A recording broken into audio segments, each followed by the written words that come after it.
Welcome to Dance and Culture Around the World. I'm Monique Pattavino, and this is my guest, Christine Hogan. Hello. Christine is a Morris dancer.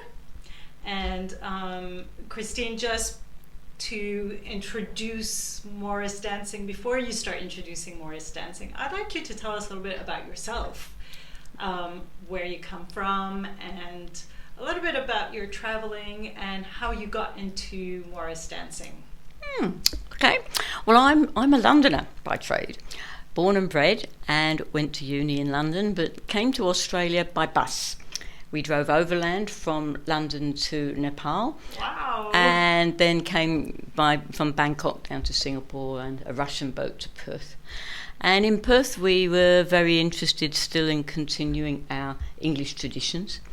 And so there was already here the Perth Morris Men.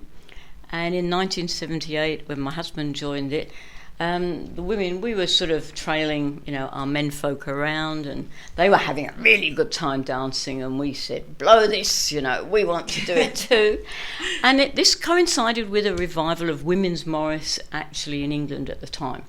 So we started the Fair Maids of Perth doing dances from the northwest of England. So that was in 78. But now you can... 1978. Not 1878, no. Or 27... No, not quite. But now the costume I'm wearing is a completely different style of Morris dancing. Okay. And this costume is of the Mad Tatters Morris.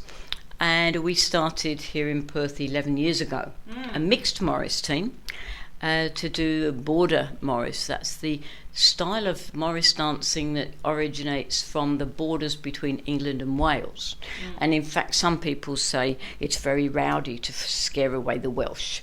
But I think that's probably just a pretend story, not a real one. So, what's the history of Morris dancing? Because it's a very peculiar kind of dance, and from what I understand, there's some kind of ritual, some kind of performance, but it's a bit mixed, I believe. But what's the history of it? Well, like all cultural traditions, this one is the origins exactly are lost in the mists of time. Some people say does Morris come from Moorish dancing, northern Spain? We don't know. There's nothing written. The earliest written material we've got is from Shakespeare's time, and one of the comedians in Shakespeare's company, John Kemp, Kemp danced from London to Norwich over 9 days and kept a diary, and people, women and men, joined with him along the way. It was obviously a very colourful performance, so it's all written up. And I mean, if you imagine, it's like dancing from Perth to Narrogin. So it's a long way. And he was accompanied by a pipe and tabor player, which is a person who plays a tabor or small drum with the left hand, but with the right hand plays a whistle, a 5-hold whistle. So it takes some brain coordination to play this. That it does. Yeah, and we've got one in our team today. Richard plays pipe and tabor. It's hard enough to play one or the other, but both together. Both together, and he keeps the dancers and the musicians, because we've got a lot of musicians now, playing all sorts of different things, from melodeons to piano accordions to other drums and flutes and recorders. So Richard is the link between the dancers and the musicians. There's a very strong bond. And as you mentioned the word ritual, it is a kind of ritual dancing in that the dances we perform, like all cultures, have evolved, but the steps and the movements are also, if you like, ritualised. And rather than opposed to, say, social dancing, like folk dancing, where everybody gets up and mucks around sort of thing, we have certain dances that we perform. So, for example, one dance called Hunter's Moon is in honour of the tradition for the October moon, when Morris dancers would go out to actually at night poaching. So if I show you the feathers now, Morris dancing was done by ordinary people, and they used to go out in the full moon in October to poach animals from the Lord of the Manor. So you can see pheasant feathers. So pheasants and other animals would be illegally captured because that was a way of supplementing the poor family's food income. So that's why we have some feathers traditionally, but I've also got Australian feathers as well, emu feathers and red-tailed black cockatoo and other things.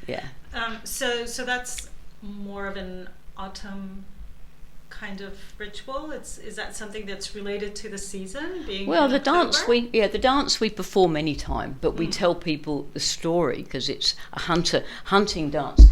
And in fact, we clash sticks. We have different size sticks.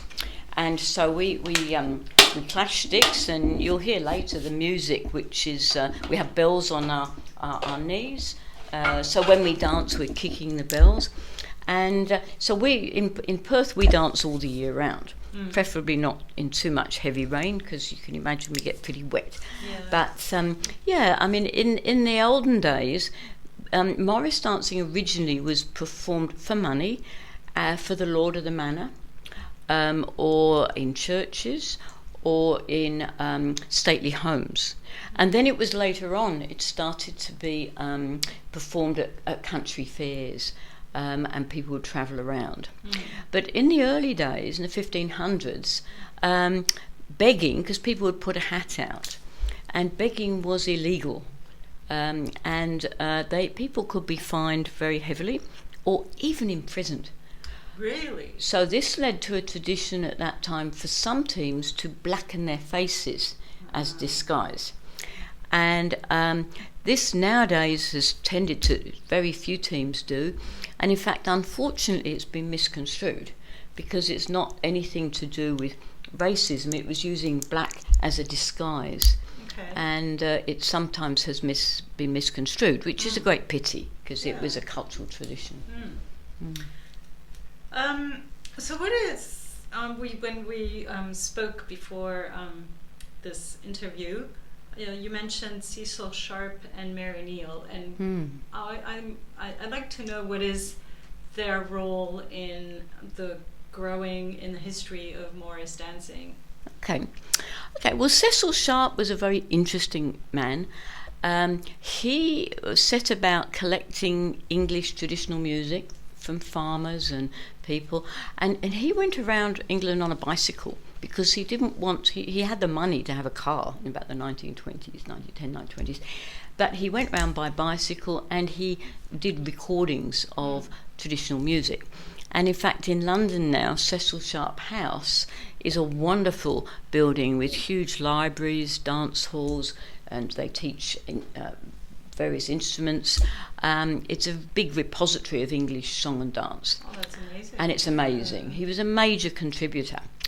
And he collected Morris dancing, and it was funny because our style of Morris dancing, which is really rowdy and we yell and we clash, and he looked at it and he said, I really think that Border Morris is hardly worth collecting because he saw it as too rowdy. But things got even more interesting because you mentioned Mary Neal. Yeah.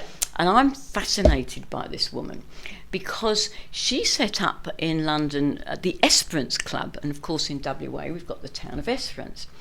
Now in the East End of London, she was a suffragette, and she wanted to help the women who were working in the clothing factories and also the street workers, the prostitutes. And she set up and she asked Cecil Sharp, first of all, for some songs, which the women loved and just launched into with incredible energies. And then she said, well, have you got any dances? And they introduced Morris dancing. Now, the women loved it. And she also taught women to go across England and teach it. So they were very, very mobile. And the women it just changed their lives. And they performed at a lot of suffragette meetings too. And then Mary Neal and her friend got booked to go to America to dance at Carnegie Hall and to teach. But Wow. Cecil Sharp by this time had got a bit frustrated because he wasn't impressed that the women danced with such gusto. And he was very much a collector that thought that the dances should be done exactly how they were collected. And of course the women were being really flamboyant, right? So he cancelled all their bookings. Can you imagine arriving in New York from England? Anyway, so not to be daunted by this, Mary Neal and her friend, they've got all the bookings back and they carried on. And they were a great success in America. And I mean, we have Morris dancing teams all around the world now. But Mary Neal went on to do a lot of work, and she was honoured later on by the Crown for her contributions to English song and dance. But she's kind of been written out of history a bit. Funny that, we've got Cecil Sharphouse and other things, and I only discovered her work a little while ago, which is why it's lovely to keep her story alive in programs like this. So she basically invented the keep calm and keep Morris dancing, right? Keep going, yes. and definitely picking up the pieces when things went wrong. And also just trying it out in different areas, but teaching the women to teach them, to teach others. Yeah, that's great. Christine, you also mentioned the Green Man in the dancing. What does he represent? Well, different teams have different sort of tokens. At times we have a person dressed up as a green man or woman. Now, it's interesting, this symbol, because researching it, I used to see symbols of it in carvings in outside stately homes or even in churches. It's pre-Christian, and if I can describe it, it's like a face with leaves coming out the mouth and the ears and the eyes, and it symbols with nature the whole cycle of birth and rebirth. And so I researched it and I thought, that's interesting. And a couple of years ago I was working in Bhutan and I saw green men there. Carvings. Wow. And then I asked about it and I found out it was also in India. So in actual fact, this symbol goes right across from England, right across to Asia, across the Silk Road. I imagine it was somehow, it carried across, and you'll see it across Europe and Asia. And it's got a revival at the moment because of the environmental movement. But it's also interesting, was it simultaneously developed, or did it come from the east and spread to the west, or from the west? We don't know. Do you know when in time it actually could have migrated towards the east or vice versa? No. I mean, it is a very ancient symbol, and so it keeps people finding it in different places. But as I said, the green man dresses up all in green and all green headgear and everything, and sometimes with leaves and other things, and to represent nature. We do see in many cultures a lot of representation of nature. Absolutely. And with the different seasons, the death of one season and the renewal of life at the next season, etc. Right. So I guess it kind of makes sense that there should be some form of representation of all those elements in nature that are growing. Yes. So the green man is totally makes sense. But I mean, that's in our team. Other teams have a unicorn or a horse or all sorts of different things. Right. You see. But there's also the thing of the sticks, because when we're clashing sticks, and we're kind of, it's quite it's controlled, but it is quite gutsy dancing. But also when you're banging the ground, sometimes people say, well, it's like waking up Mother Nature. And dancing is very grounded. You're stamping on the ground. You're linked to nature. Yeah. So we have a forester in the group who collects wood. Some of our dances have much longer sticks. This is for a short stick dance, and we clash. What kind of wood is it? I don't know. Does it really matter? Oh yes, some of them split. In fact, we have insurance because sometimes bits of wood fly off, and you have to be careful of people. Haven't hurt anybody yet, but different styles of wood that don't flake off. Yeah. I imagine this shouldn't be too heavy either. It shouldn't be too dense of a wood. Yeah, you've still got to imagine. It actually sounded hollow when you banged them together. Well, this one, I didn't have another a long one with me at home. This one I made when I was having Morris Dancer's elbow. And I had a sore elbow, so we made one out of tubing and made it look like wood. Right. And it was just merely to get away with it. Okay. Because these can be quite heavy. Yes. So if you're having elbow problems, well, it's good to have something a bit lighter. I like the feel of this wood, whatever it is. No, it is a very good fun sort of dancing, and of course dancing gives you a lot of energy, and it's the mental agility as well. Because you've got to be careful with this, otherwise you'd hit somebody around the head or something, which is not much fun. Well, I guess the sticks are a good segue to talk a little bit about the costumes as well. So you mentioned about the feathers. Yes, costumes. Well, I'm glad you asked, seeing as I brought it along today. Yeah. And it's beautifully colourful and nicely. I'd like to say it's happy. It's a happy costume, isn't it? It is a happy. And it's called a tatter coat, hence because these are tatters. And our team's name is called the Mad Tatters Morris, not the Mad Hatter, because that's like the Mad Hatter in Alice in Wonderland. Yeah. But tatter coats, I imagine, might be when the poorer people were developing their costumes, it was recycling bits of material. Yes. And so, when I made this one, I just put out to the neighbours and said, have you got any bits of material? And they chucked me out all their bits. And of course, when we dance, it's lovely because it moves, and everybody makes their own colours. So all the coats of people's are different ones, and there's kind of a lot of interest in that. Some people have made 2 or 3 that are very keen. I've got a couple. One person made one totally out of men's ties, which is good for winter because it's warm. So there's a lot of creativity and fun, and when we're all out together, it is very vibrant. Yeah, I can imagine. Well, I've seen some videos and it's beautiful. Now that you're here in Australia, why do you keep this tradition going? Why do you keep dancing? Basically, I think it's a bit of a. It's a bit of a stretch of a question. It's a open-ended question for you. But why do you keep dancing now that you're so far from England? And I think it's like a lot of cultures. We are the guardians of our cultures, and I think that's really important that we keep it alive, keep it evolving as well. There's hundreds of Morris dance groups across the world. I belonged to the Hong Kong Morris at one stage when we worked there. And why do we keep dancing? It keeps you very alive and vibrant, fitness, but it is guarding and actually performing about your culture and teaching others. Plus we get to travel. We've been to Shanghai 3 times. That's On that note, I'd like to specify that for those of you watching on YouTube, and if you're not watching this interview on YouTube, do go ahead and watch it. We will have the video of that show in Shanghai, which is a full moon. Yeah, it was the Hunter's Moon dance. Yes. And it's beautiful. I got to watch some of it, and it's really, really beautiful.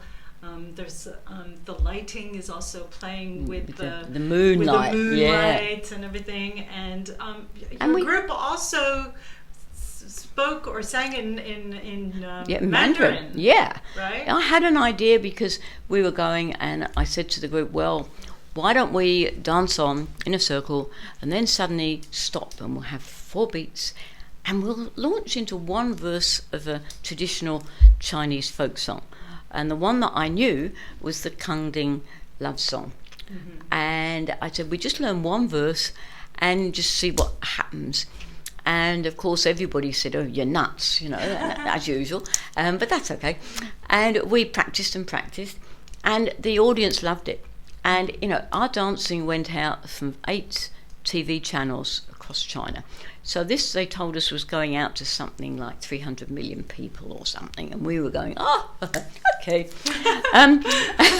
No fine, pressure. no pressure. And anyway, we did. And when we turned to the audience, there was this, there was a gasp, you could hear it. Yeah. And then the audience started to join in with us. And there was this wonderful moment in time where we were all singing together. And then we stopped and carried on. And there's a connection. There was a bond connection, that's created at that moment. And they appreciated that we'd gone to that trouble. It's a bit like if they came here and they sang Waltzing Matilda, we'd be pleased too. But it did mean we got invited back twice after that. We were the only international team to keep getting invited back, which was wonderful. That's great. Yeah. So do go on YouTube so if you research Matt Tatters Morris, so Mad Tatters, Tatters, Morris, Morris, on YouTube, and you can see that video in Shanghai. Yeah. It's really, really nice. It's really worth the watch. Do you have any thought-provoking stories, Christine? Yeah, there was one story I actually read on the web, and it was a story from London, and it's funny, I've tried to find it again since, but my recollection was that there was a Morris team dancing just outside of Trafalgar Square and dancing in the street, and in the distance they could hear the beating of a drum and marching. And there was this old woman in the crowd came up to them, and she saw them, and the dancers were a bit disoriented because it was a bit menacing. And the sound of the marching and the drumming got nearer and nearer, and she said, "Keep dancing." And they did. And the team they danced, but the marchers came near, and it was in the 70s, but it was followers of Mosley. They were a Nazi group. And she just said, "Keep dancing," and they did.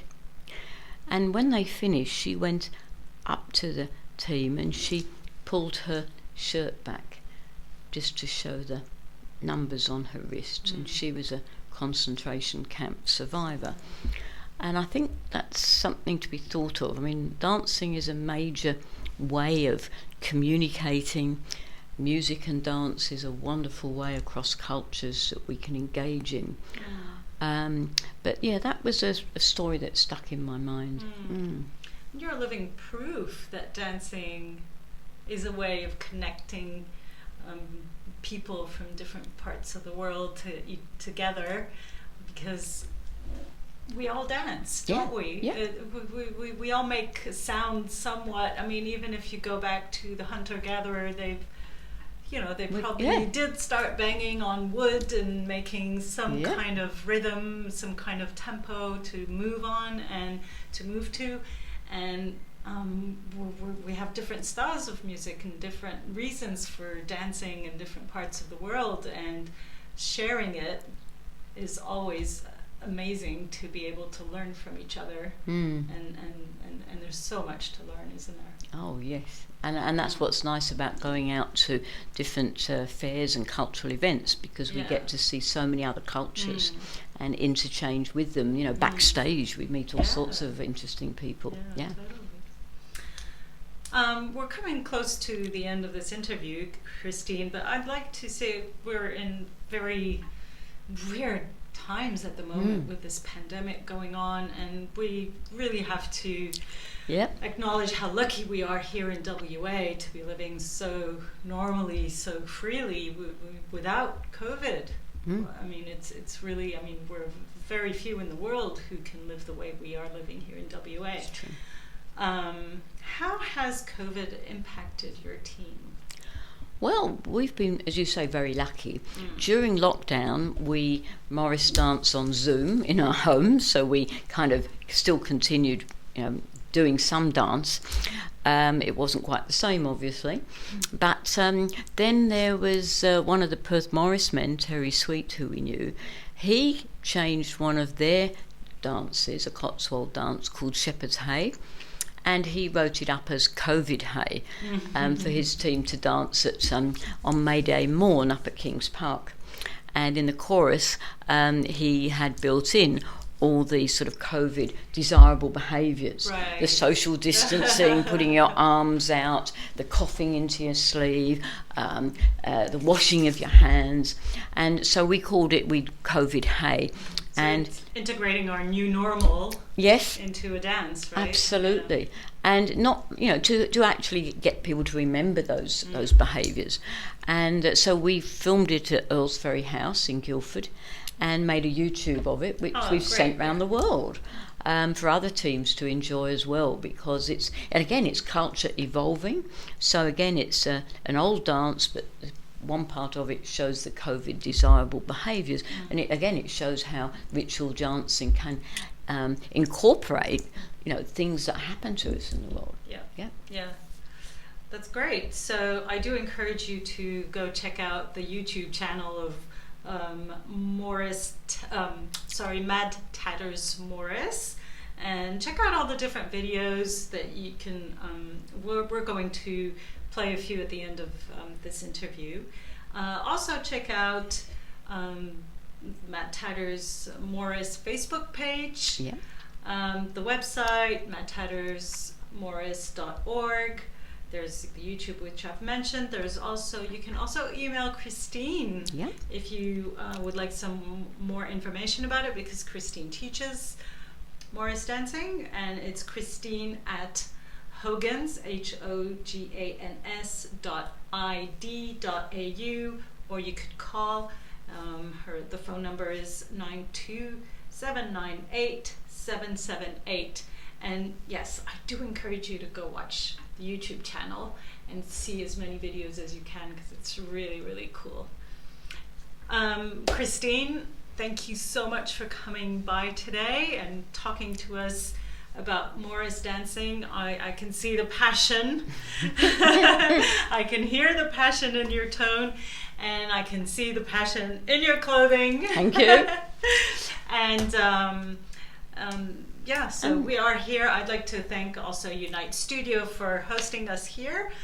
Unite Studio is a multicultural platform for us to talk about different things, different topics, and I really do appreciate all the stories that bring us together from different parts of the world.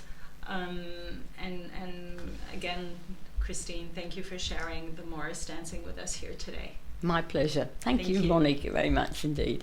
Thank you.